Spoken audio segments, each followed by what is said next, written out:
Fala pessoal, tudo bem com vocês? Estou de novo aqui para falar agora sobre o romantismo. Vamos que vamos aqui, ó. Segunda geração byroniana ou ultrarromântica. Bom, só retomando aqui para a gente pegar o fio da meada, vamos falar o romantismo. A gente está dividido em gêneros o seu estudo. Começamos a falar agora sobre a poesia e falaremos sobre o romance e teatro, ok? Na poesia, já tem aí a aula gravada sobre a primeira geração romântica, então dá uma checada lá. E agora vamos falar sobre a segunda geração romântica. A gente viu como elas são diversas, né? Como o romantismo é fruto dessa ideia do homem burguês ascendendo, tal, mas que as gerações são bem diversas nos estilos, modos de pensar. E aqui está uma que eu gosto muito, moçada, que é essa segunda geração, que tem uma influência enorme desse nome aqui, Lord Byron. Manjam esse cara? Moçada, esse é um dos principais poetas ingleses do romantismo. É ele, por exemplo, que vai escrever e vai traçar a estética romântica exagerada, aquela muito ligada a essa coisa meio vampiresca. E quando a gente fala de vampiresca, você está lembrado já de algum tipo de literatura assim, tá? Quando você pensa no Crepúsculo, quando você pensa nos filmes do Crepúsculo, quando você pensa na literatura, né, e na estética que o Crepúsculo tem. Então essa coisa meio de vampiro, tal, o romantismo explorou muito, foi muito a fundo nessas temáticas. E quando eu vejo essas séries, Crepúsculo, você tem outras que você pode ver na Netflix, tal, tudo que é relacionado com vampiro, essa coisa das pessoas muito brancas que não pegam sol, tal, vampirescas, né? Ela está muito ligada a esse período aqui. Não que esses caras tenham feito muita coisa com o vampiro, mas o jeito, a estética, o jeito da narrativa lembra muito o exagero amoroso, essa coisa meio soturna, lembra muito os românticos do período ultra-romântico. Então tem dois nomes, byronismo, por conta do Lord Byron, ou ultra-romântico. O Lord Byron, em inglês, como eu já disse, escreveu, por exemplo, a história do... um minuto para lembrar, 10 segundos. Já lembro, calma aí, vamos indo. Deu branco no professor, calma aí, tá vindo. Dom Juan, certo? Já ouviu falar em Dom Juan, um sujeito Dom Juanesco? Dom Juanesco é aquele cara meio que, sabe, aquele cara boa pinta, que adora seduzir as mulheres para depois abandoná-las. Tá, ok? Tira proveito das mulheres, dos seus sentimentos, trata-las bem, né? Bota a capa vermelha para elas passarem em cima da poça. Tem todo esse jeitão assim, meio príncipe, tal. Esse é o Dom Juan de Marco, um sedutor. Foi o nosso querido Byron que escreveu essa história, tá? Só para lembrar de uma história dele. Bom, envolvido também com essa geração ultrarromântica, a gente tem uma doença. Fala assim, mas o que a doença tem a ver com a literatura? Muito, né? As doenças sempre estão envolvidas, principalmente quando ela é uma marca ou um símbolo de uma época. Eu gravei no Aprova Lendo, já falei do meu programa para vocês, que eu quero que vocês conheçam e acho inteiramente muito importante que você acompanhe o Aprova Lendo para ter referências literárias e temáticas para a sua redação. Então, o Aprova Lendo, já falei em outros vídeos aqui, você tem que acompanhar. No Aprova Lendo, só para você ter uma ideia de um exemplo de doença que aparece nos romances, tem um romance chamado Tribunal da Quinta-feira, certo? Do Michel Laube, aonde um pano de fundo dessa história é a epidemia de AIDS nos anos 90, né? Finalzinho dos 80, começo dos 90. Então, a tuberculose era a AIDS dos caras lá no século XIX. Era uma doença que amedrontava muito. A gente ouve falar muito menos hoje de tuberculose, porque é uma doença hoje que você toma os remédios lá e vai te curar, mas naquela época pegou tuberculose já era, velho. Então ela amedrontava todo mundo e aparecia muito. Era uma doença muito ligada aos poetas, né? Notívagos, ficavam nas tavernas, bebendo, fumando seu ópio, seu haxixe, ficando doidão. É claro que isso, né, naquele ambiente fechado, com todo mundo catarrando e cuspindo lá, é óbvio que o cara, uma hora ou outra, poderia pegar tuberculose. Então as doenças e a literatura, dá pra gente fazer um estudo muito legal sobre isso, falar sobre isso, não é o momento aqui, mas dá uma olhada lá na Prova Lendo, o Tribunal da Quinta-feira, do Michel Laub, eu falo sobre quer dizer, o livro fala sobre a AIDS e a gente dá um espetáculo lá, bem interessante, tá? Mal do século, a tuberculose, a doença que ninguém queria pegar. Ela ronda sempre os poemas e todo o imaginário dessa segunda geração ultrarromântica. Temas centrais dessa poesia, o tédio, o desgosto, o sofrimento, a morte e, claro, os amores idealizados. Deixa eu ver aqui algumas anotações que eu fiz. Tá? Os amores idealizados. Tranquilo? Vamos que vamos, vamos em frente. Tá aqui, tô eu aqui e aqui está os autores que a gente vai estudar. Esse é o principal.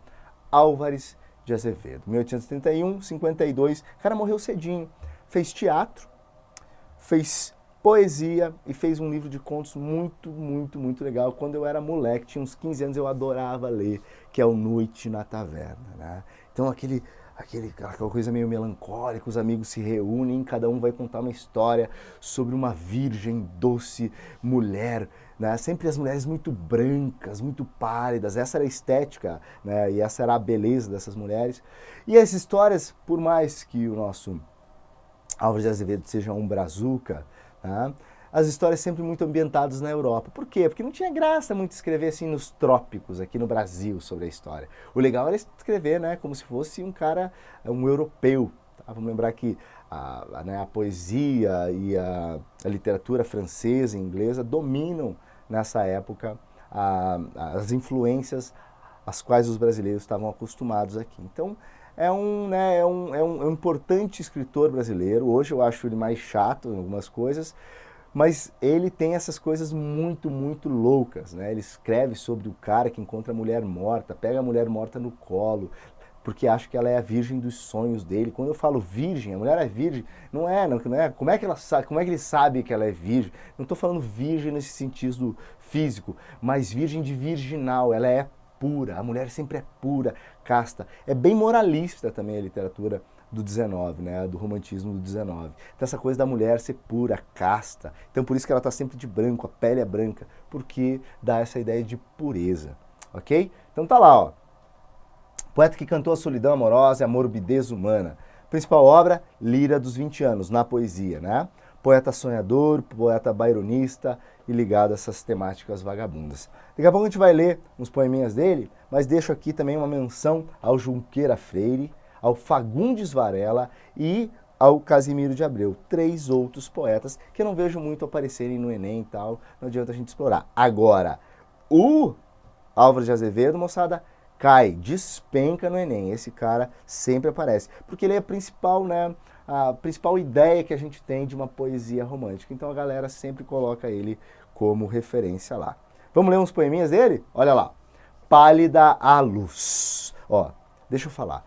É importantíssimo, é urgente que você leia poesia. Vai cair poemas, já falei em outros vídeos aqui, no Enem. Adora cair poemas, sempre está lá. E você tem que ter um trâmite, tem que ter uma certa habilidade já adquirida para fazer isso. Então, por favor, se você não consegue ler poesia, começa a fazer isso já, começa a pensar. Eu vou ajudando vocês aqui, vou montando, vou dando o traço geral de como é que se lê poesia. Mas você tem que treinar aí, certo? É muito mais fácil cair poesia do que romance, porque poesia é um trecho pequeno, então o cara que está fazendo a prova do Enem bota lá o trechinho e pergunta o que ele quiser. Agora o romance, o cara tem que achar um pedaço de romance que faça sentido, né? Ou de uma novela que faça sentido para botar lá e fazer as perguntas. Poesia, ler poesia. Vamos lá. Pálida a luz. Pálida a luz da lâmpada sombria, sobre o leite de flores reclinada como a lua pura embalsamada, entre as nuvens do amor, ela dormia. Olha que exagero, velho. Era a virgem do mar na escuma fria. pela maré das águas embalada, era um anjo entre nuvens de alvorada, que em sonhos se banhava e se esquecia. Era mais bela, o seio palpitando, negros olhos, as pálpebras abrindo, formas nuas no leito resvalando. Não te rias de mim, meu anjo lindo, por ti as noites eu velei chorando, por ti nos sonhos morrerei sorrindo. E aqui a gente pode falar várias coisas. Primeiro, do amor idealizado. No romantismo, moçada, vocês vão ver também, né, quando a gente falar da prosa, o amor tem essa coisa de áurea idealizada. Professor, o que é amor idealizado? Pensa só. Lembra da teoria do Platão, né, quando vocês estão estudando lá a filosofia? O mito da caverna, aquela coisa do mundo ideal. O amor idealizado vem do mundo ideal. O cara que é platônico, sabe? Já ouviu falar nisso? Ah, meu vizinho tem um amor platônico. É aquele que ele acha inalcançável. Aquela mulher que ele fala assim, eu não chego nem perto dessa mulher, porque eu sei que não tenho cacife para ela, velho, que não tenho, né, eu sou feio, ela é linda, tal, tal, tal. O amor platônico faz referência a esse tipo de amor. Mas por quê? Porque Platão achava que nós, né, convivíamos e vivíamos nesse mundo real, esse mundo aqui. Só que o mundo perfeito era o mundo que estava lá fora da caverna. Lembra disso? O que a gente tinha aqui eram sombras. Era um mundo imperfeito. E o amor ideal, o amor perfeito, ele estava lá fora. E não é, né, a gente não tem acesso a esse amor. Então o homem, quando se apaixona, ele se apaixona sempre por algo que não lhe, né, que não lhe dá acesso. Ou seja, você sempre gosta de alguém mais bonito que você, mais perfeito que você, e que você cria na sua cabeça uma ideia. Isso já deve ter acontecido com você, meu caro aluno. Pensa só naquela menina ou naquele menino que você gostava na escola, tal, tal, e que você não ia falar com ele, nem não ia falar com ela. Assim, pô, esse cara é muito bonito, Jorginho é muito bonito pra mim, não consigo falar com o Jorginho, né? Ai, Jorginho joga futebol, é do time de futebol. É capitão do time de futebol, tem boas notas, é legal, parece ser um cara bacana. As meninas vivem o rodeando. E você lá, né, com aquele teu óculos fundo, aquelas sadas na cara, nunca vai até Jorginho e fala para ele, Jorginho, eu te amo, eu quero ficar com você, Jorginho. Tá? Até o dia em que acontece o seguinte, você se encontra com o Jorginho, você conversa com o Jorginho e acha que o Jorginho é um mala do cacete, chato pra cacete, certo? O que aconteceu aí? Você tinha uma ideia de Jorginho. E agora você tem a realidade de Jorginho. Então, para Platão, sempre existe um amor platônico, uma ideia que a gente faz, uma ideia que a gente lança. Os amores platônicos são ideias que a gente faz do que alguém é. Vai dizer que você já não sentiu ou já fez isso na tua cabeça. Isso é o amor platônico. O Jorginho passa e a nossa querida aluna fica suspirando pro Jorginho. Ah, se Jorginho olhasse para mim. Isso é um amor platônico. Cara, tá cheio de amor idealizado na literatura romântica. Por quê? Porque o cara nunca pega na mulher, nunca belisca ela, nunca dá um abraço na mulher. Ele sempre fica ali olhando para ela, ou ela já morreu, ou agora ela acabou de morrer, mas era a mulher da vida dele. Então o cara nunca tá de mão dada, cozinhando com a mulher, tomando um vinho com a mulher. Não, a mulher é sempre projetada como uma ideia alta, uma ideia linda e maravilhosa do que é o amor. Então, amor idealizado a gente vê por aqui, tá? Pálida luz. Ó, eu quero que você preste atenção em outra coisa para sacar poesia romântica. As mulheres sempre estão retratadas como mulheres brancas e pálidas e inatingíveis. Presta atenção nos adjetivos. Pálida, certo? A luz. Da lâmpada sombria, sobre o leite de flores reclinadas como a lua por noite embalsamada, entre nuvens do amor ela dormia. Era a virgem, lembra que eu falei que virgem aqui não é virgem no sentido físico, tá? Mas virginal, branca, pura. Na escuma fria pela maré das águas embalsamadas, era um anjo. Anjo também, né? Essa figura angelical, branca, que em sonhos se banhava e se esquecia. Era mais bela, nananã, anjo de novo, tal, tal, tal. E o cara nunca pega, encosta na mulher, pega no seio dela, dá um beijo na boca dela. Nunca faz nada disso. O cara só fica se enrolando nessa história toda. O que está acontecendo com a nossa amiga aqui? Aí é que vem você, moçada. Presta atenção. Aonde é que essa mulher está? Vai, para o vídeo agora e eu vou te dar a chance de interpretar esse poema. E depois eu explico. Para aí, vai.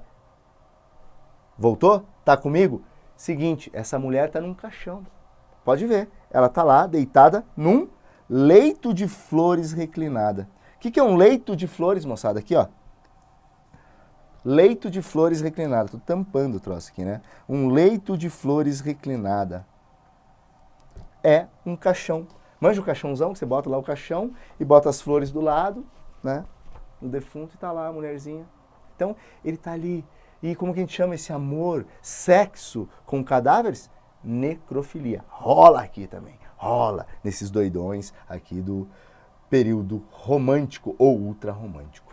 Mais um para a gente fechar o Álvares de Azevedo. Eu vou, né, perder um pouco mais de tempo no Álvares de Azevedo, porque é realmente importante para a nossa prova do Enem. Adeus, meus sonhos, eu plantei e morro. Não levo da existência uma saudade, e tanta vida que meu peito enchia morreu na minha triste mocidade. Misérrimo, votei meus pobres dias, a sina doida de um amor sem fruto. E minha alma na treva agora dorme, como um olhar que a morte envolve em luto. Que me resta, meu Deus? Morra comigo, a estrela de meus cândidos amores, já que não levo no meu peito morto um punhado sequer de murchas flores. Vejam, né, que cara animado, que cara pra frente. Pô, o cara é mais desanimado que, cara, que gente morta. Olha lá, eu plantei e morro, não levo da existência uma saudade, ou seja, cara, eu não levo uma recordação boa dessa coisa aqui. Então, esse clima soturno, esse clima pesado, esse clima exagerado de desespero, de descontentamento, é a chave para você interpretar esses poemas do romantismo. Ok? Álvares de Azevedo, massa, bacana? Agora a gente vai para outro grande poeta. E agora a gente vai falar da terceira geração condoreira, tá? Terceira geração romântica chamada condoreira, que tem relação à abolição, né, ou a busca da abolição da escravidão. Tá ali o nosso grande Castro Alves. Baianos, eu falei já em um outro vídeo, falei assim, Baianos, vai uma homenagem aí para vocês, vou gravar um vídeo do Castro Alves e tá aqui, né, a minha dívida paga, essa aula é em homenagem ao povo baiano, povo conterrâneo desse grande homem que foi o nosso Castro Alves, tá? Bom, essa terceira geração, então, vai estar ligada à liberdade dos escravos, à luta pela liberdade. E é este homem um dos grandes interlocutores, um dos grandes divulgadores dessas ideias. Vamos lembrar que a gente já passou na Europa, né, já começou os movimentos abolicionistas, e o que acontece no Brasil é esse mesmo movimento, claro, muito impulsionado também pela Inglaterra. Vamos lembrar que a Inglaterra já não estava muito mais interessada na escravidão porque ela queria desenvolver o seu potencial industrial. E escravo não compra nada. E os ingleses pensaram, eu não preciso de escravo mais, eu preciso do quê? De mão de obra livre que consuma, né? Que comece a consumir as coisas. E aí vem também, de arrasto, a abolição da escravidão brasileira, que vai acontecer em 1888 só. O Castro Alves não vai ver isso. Ele é um cara, né, que está nos movimentos precursores da liberdade dos escravos. Então, a poesia social e política, né, ele é conhecido também como o poeta dos escravos. Também vai fazer uma poesia amorosa, mas aqui ganha menos relevância. E uma poesia descritiva da natureza. Principal obra, Espumas Flutuantes. Certo? Acompanhando aí? Poesia social e política. Aqui sim, né? Uma linguagem retórica e grandiloquente. O que é isso? Bom, a sacada do Castro Alves é que a poesia dele era feita para ecoar. Era feita para as multidões. Então imagine aquele poeta que subia no púlpito, certo? Tem aquela praça, ele sobe no púlpito e vai falar para as pessoas, né? Senhoras e senhores, ele era o cara que fazia isso com a poesia. Então a poesia dele sempre tem muito ritmo. Tá? E para mim ele escreveu um dos poemas mais marcantes da literatura brasileira, que se chama O Navio Negreiro. Claro, Navio Negreiro, deixa eu tomar uma aguinha aqui, referência explícita a esses navios cargueiros que transportavam os escravos da Inglaterra, da África para o Brasil. Vocês sabem, né, que o Brasil, né, é o primeiro ou o segundo país que mais tem africanos nesse momento, quer dizer, o Brasil é o segundo país que mais tem africanos fora da África. Ou seja, a África é que tem, né, o maior número de africanos e depois o Brasil. Então, muita gente veio para cá, certo? Muita gente veio para cá acorrentada nos navios e formou essa cultura tão grande que a gente tem no Brasil. Né? Trouxeram todas as influências, os orixás, a música, o ritmo, o trabalho, tudo foi feito por mãos negras, como diz o Castro Alves, diz também o Caetano Veloso, num disco maravilhoso que eu gosto muito, que chama Noites do Norte. Escuta esse disco, é um disco que ele usa como tema de fundo a questão do negro e a questão da escravidão. Muito bacana. O Caetano, inclusive em outro disco daí, chamado Livro, ele coloca a música, tá? Ele cantando junto com a Maria Bethânia para o poema do Castro Alves chamado Navio Negreiro, né? Dois baianos se juntando aí. Então vale a pena você conferir isso, são referências muito importantes. O Castro Alves, junto com, né, a poesia da segunda geração romântica, são, né, os temas que mais caem no Enem de poesia, né? Fora, claro, a poesia moderna. A poesia moderna cai muito, né? Concretismo e tal. Então, vamos dar uma olhada com carinho nesses temas. Temas: o abolicionismo, República versus monarquia, Guerra do Paraguai, progresso industrial, né? Cara, se cair, cai aqui, ó, tá? O abolicionismo é o tema mais importante que a gente tem aqui. Vamos que vamos ler um pedacinho do Navio Negreiro.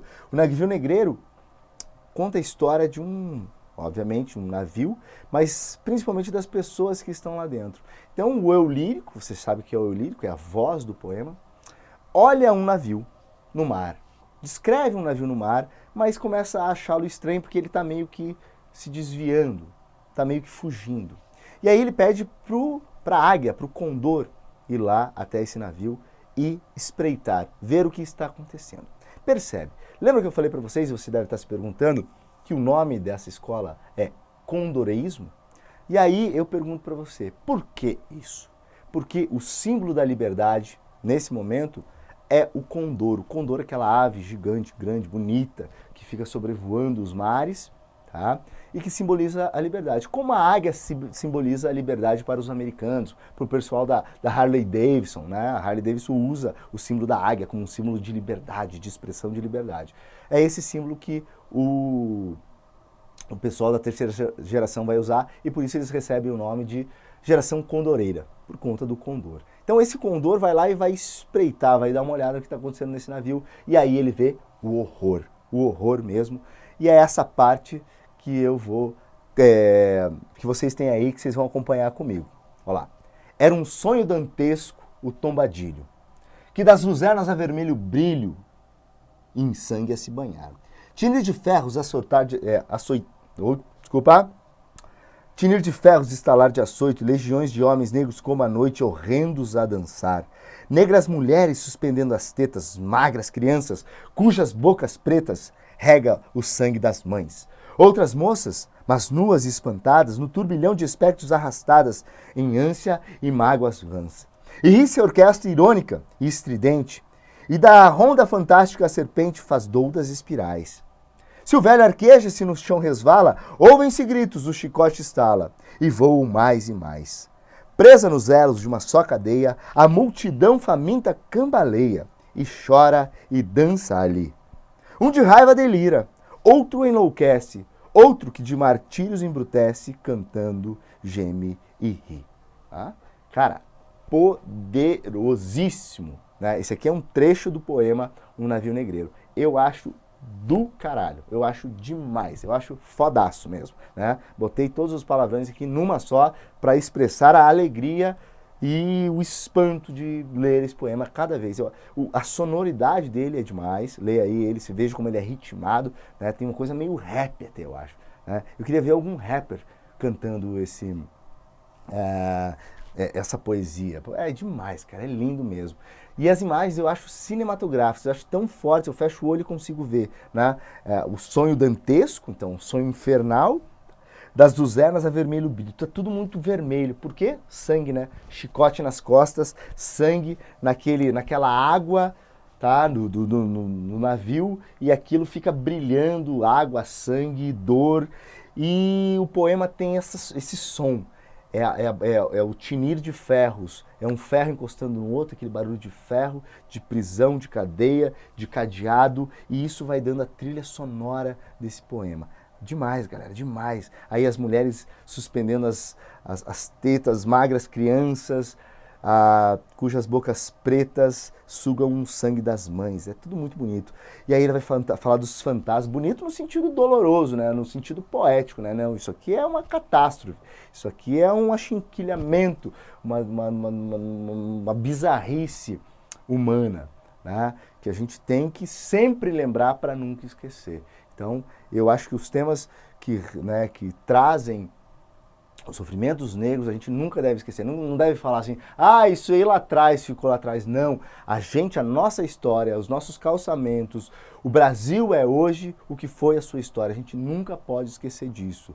E nunca pode esquecer quantos milhões de escravos foram trazidos aqui, acorrentados, para trabalhar, para construir a nossa nação. Certo? É isso o que eu acho. E é isso que eu quero que você reflita. Pensa aí, né? Qualquer coisa você escreve aí. Professor, não concordo, não tem problema, tá? Mas, para mim, essa questão da escravidão e da construção da nação envolve sempre a ideia de que a gente não pode esquecer isso, que foi feito com as pessoas que foram trazidas para cá, certo? Fora isso, bola para frente, vamos que vamos. Legal? Esse poema é demais.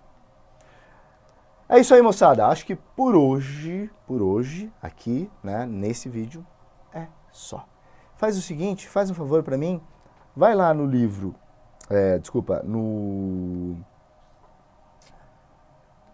caneta aqui, ó, no disco do Caetano, chamado Livro. Disco ou CD, né, ou Spotify hoje, Livro. E escuta o Navio Negreiro.